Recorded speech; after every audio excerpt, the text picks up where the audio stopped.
What is going on, guys? Welcome to the next video in this series where I talk about the 3 most common questions I was asked in this Instagram Q&A that I did. Anyway, let's get into how to get faster. Welcome to the video.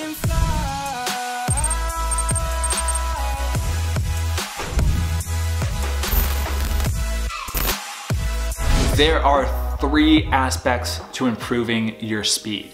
The first aspect is improving running mechanics. Now, this is a very simple fix, and the best way to do this is to find a track or sprint coach, somebody who is proficient and knowledgeable in this area, and have them critique your running form. When I was in high school, I did track my senior year, and even before that, when I was in like 8th grade or I think 10th grade, I would have one-on-one sessions with coaches just to work on my running mechanics because my arms flailed everywhere when I ran, and it slowed me down a ton. And the first thing I did was to work on proper running mechanics to expend less energy outwards and more energy going forward. So that's a huge thing. So film yourself, get somebody to critique it, do your own self-analysis comparing it to Olympic sprinters. You have a slow-mo camera that can record like 240 frames per second or 120 frames per second right here. So use this and record yourself running and sprinting, and notice your sprinting form and what can be improved on that. Anyway, that was the first thing. That was the most simple and quick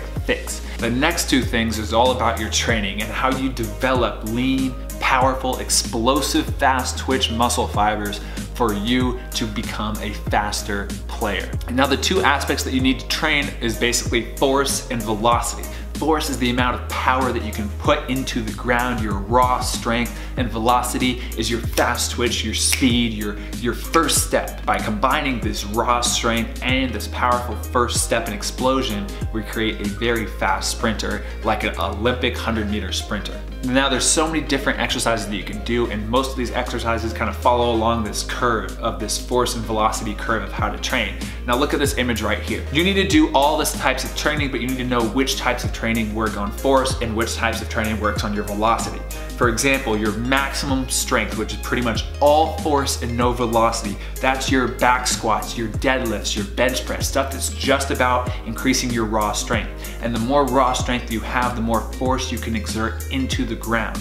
Now, it won't be fast and explosive because these movements are slower, but it's all about building up this raw strength. And you need this raw strength in order to become faster, but you need that in combination with the velocity type training. So I'm gonna go through this list and just know that you're gonna need all of this. So maximal strength type lifts like your back squat, your deadlift, your overhead press, your squat, your front squat, stuff like that, going for heavy weight and focusing on becoming stronger.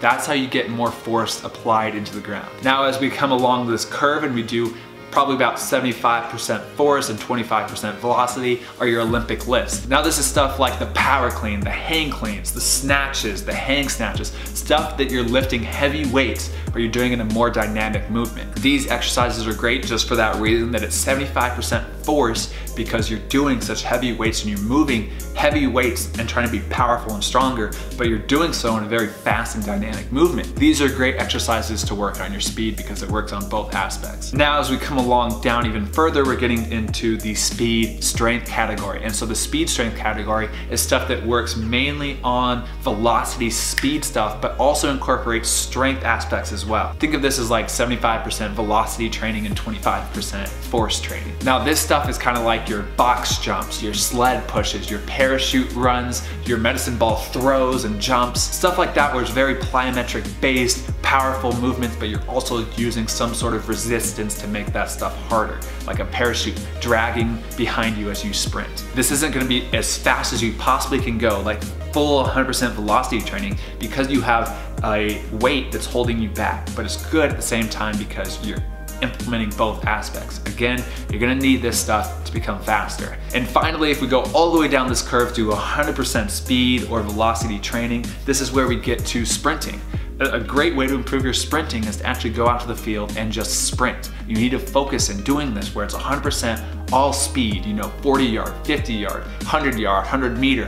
These sprints to focus and to train your muscles to fire and become more explosive. Focus on doing these faster and faster and faster. And when you combine all of this, you're gonna develop all the aspects of the training that you need to become faster. And then you combine all that training with all that proper running mechanics and you really become a much faster soccer player. So that is really how you become a faster soccer player that's gonna help you out on the field. Now I get so many people saying I can't do these lifts, I can't work out, I can't weight lift, I can't run, blah. And you know, I understand that there's gonna be limitations based on what you can and can't do. I'm just saying this is the best way, or the scientific way in order to become faster, and how Olympic 100-meter sprinters become faster.